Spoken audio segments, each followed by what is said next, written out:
bom dia. Bom dia. Licença luto. Os pais desse rapaz, se forem empregados de alguma empresa, se não tivessem, né, um próprio negócio, não fossem autônomos, enfim, não sei qual é a circunstância. Nesse caso, seriam liberados das funções para viver essa dor, para conseguir superar esse momento de sofrimento? Ou não, tem que voltar ao batente no outro dia, levantar a cabeça e dizer, ok, meu filho não está mais aqui, mas está tudo certo, vou me esforçar para ser produtivo e render. Vamos lá. Bom dia. Bom dia a todos. Bom, inicialmente temos faltas no trabalho de forma justificada e não justificada. O artigo 473 CLT apresenta um rol taxativo de possibilidades em que o empregado pode faltar. Uma delas, a primeira possibilidade, é a falta que é a licença luto, ou conhecida como licença nojo, em que o trabalhador pode faltar até 2 dias consecutivos, caso ocorra a morte de ascendente ou descendente. Pai, mãe, quem? Então vai entrar ali no caso, se for descendente, vai entrar a mãe, né, o pai, os filhos, netos, bisnetos, irmão e cônjuge também estão abraçados por essa norma especificamente. 2 dias consecutivos. É um pouco, eu acho, especificamente, poucos dias, 2 dias, né? Deveria ser mais dias. Alguns trabalhadores têm até um aumento. Por exemplo, o professor. O professor tem 9 dias de licença luto. Mas, regra geral, dentro da CLT, são apenas 2 dias. 2 dias para a pessoa voltar a ter cabeça de se concentrar e fazer aquilo que precisa ser feito. Tem gente que até prefere voltar ativa, né, num dia normal, depois de receber, né, um choque como esse na despedida de alguém muito querido, né, que ame demais, até para se ocupar e dizer, ai, se eu ficar em casa é pior, eu fico muito triste. Não sei se você já viveu essa experiência, se quiser compartilhar, né, como foi com a gente pode usar, né, como conselho para alguém que não saiba o que é pior nesses casos. A pessoa teve 2 dias de folga pelo licença. Por que nojo? Nojo significa que ele vem lá do direito português. Então, essa norma foi inserida na CLT em 67. Então, quando ela veio para cá, bastante tempo que ela existe. Isso. E aí, quando ela foi inserido, nojo, lá em português de Portugal, por si só, significa um sofrimento, um luto, uma perca. E quando ela foi inserida na CLT, veio com esse nome. Eu sei que para nós pode parecer um pouco diferente. Estranho, sim. Mas dentro da norma portuguesa, nojo significa esse sofrimento, essa perca, esse luto especificamente. Muito profundo, né? Isso. A gente pode rebatizar como licença luto ali, que fica mais simpático, né, de se dizer. Nesse caso, então, teve os 2 dias de folga, tem que já contar com o desconto dessas horas de trabalho no salário no final do mês? Não. Esses 2 dias que o pessoal pode faltar, especificamente, são faltas justificadas, que não terá qualquer desconto de salário, qualquer desconto no banco de horas ou qualquer desconto que seja. A empresa que coloca um substituto para esse profissional, para aquela peça-chave lá. Perfeito, perfeito. Então, se o óbito ocorreu nessa data de hoje, começa a contar esses 2 dias na próxima data. Então, como se fosse entre aspas, né? Seria, então, se o falecimento aconteceu hoje, começa a contar nos dias seguintes. Então, são 2 dias consecutivos. Uma dúvida muito comum que acontece é assim, e se o falecimento aconteceu na sexta ou no sábado, o final de semana ou o feriado conta também? Conta. Porque são dias consecutivos. Então, ele não é somado no dia de trabalho. Então, se a pessoa faleceu na sexta-feira, já contou sábado e domingo na segunda? Já contou sábado e domingo, e infelizmente, na segunda-feira, ele já vai ter que trabalhar. Pode-se aumentar esse prazo? Pode. Caso o empregador queira aumentar esse prazo, é algo facultativo dele, mas não é obrigatório. Se o empregador vê que, por exemplo, ele tem que viajar, ou se o empregador vê que o empregado vai ter alguma necessidade a mais, ele pode aumentar esse prazo. Mas com bom senso entre as partes. Com bom senso, conversar, ou até mesmo, caso queira aumentar para descontar o banco de horas, essas horas a mais, é possível. Então o trabalhador tem um banco de horas, uma reserva maior.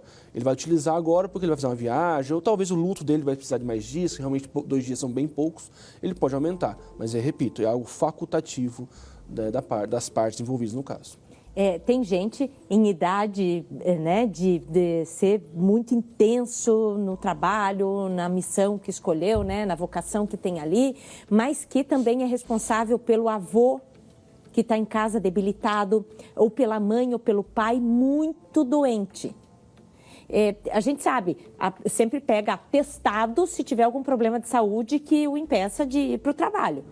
No caso ali dos 2 dias de folga, tem que trazer tem que apresentar atestado de óbito? Isso, perfeito. Os documentos necessários são o atestado de óbito e o documento que comprova o seu vínculo de familiar com a parte. Tem que ter, tem que oficializar. Oficializar e comprovar a existência desse documento. Agora, se a pessoa é responsável pelo mais velho ou por uma pessoa especial, enfim, em casa, e passar por apuros. Hoje precisou ir para a emergência, hoje está muito mal, está prestes a morrer, enfim, como administrar? Então, infelizmente, legalmente, são faltas não justificadas. A mesma questão que sempre me perguntam muito é, por exemplo, se tem um falecimento do tio, de um primo, ou de até um afilhado, por exemplo, né? Um afilhado querido, ou até um amigo íntimo, né? Eu posso faltar? A falta pode ocorrer, mas não será justificada, infelizmente. É o caso que você colocou. Você escolhe faltar e ter descontado mas vai ser descontado. Lógico, sempre respeitando o bom senso para o empregador, explicando a situação. Nada impede, caso a empresa tenha banco de horas, aumentar o banco de horas um período para reduzir no outro, fazer horas extras, mas é algo facultativo entre as partes. Tem pessoas com irmãos, por exemplo, em outro estado. Aí tem algum deles que esteja... fadado realmente à morte, não há outro caminho.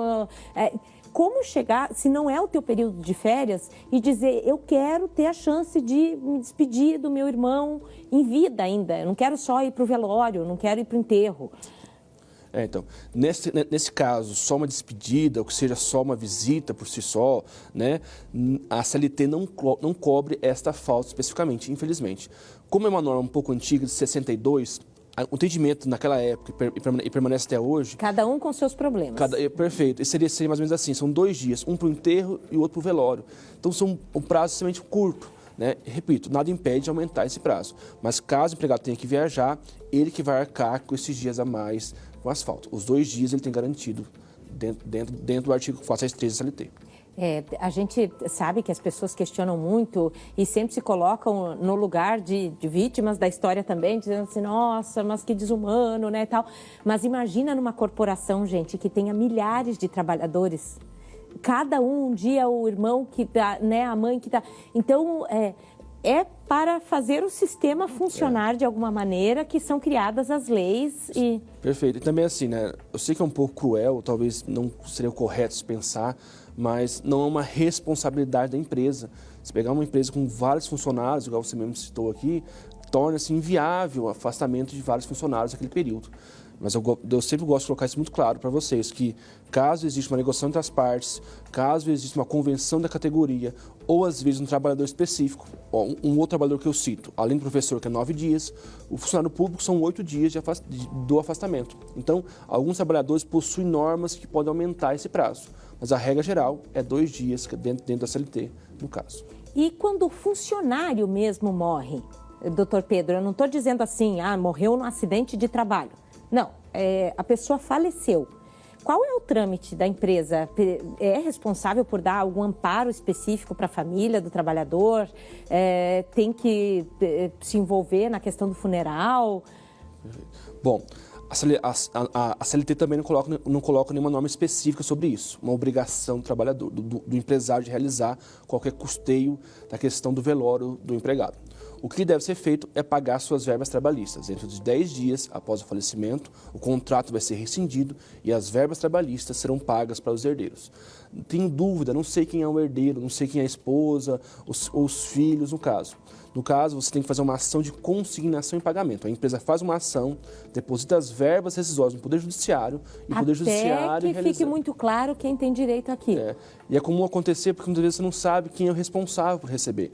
Às vezes ele tem um casamento, né, não legalizado, ou senão ele tem filhos, né? Então você não sabe para quem pagar aquelas verbas rescisórias. As férias, 13º, a multa do FGTS e as demais verbas. Então o que você faz? É como se a pessoa estivesse sendo demitida? Perfeito. Cálculo? A verba é feita como se existisse uma rescisão contratual por força de que não tem mais as partes presentes.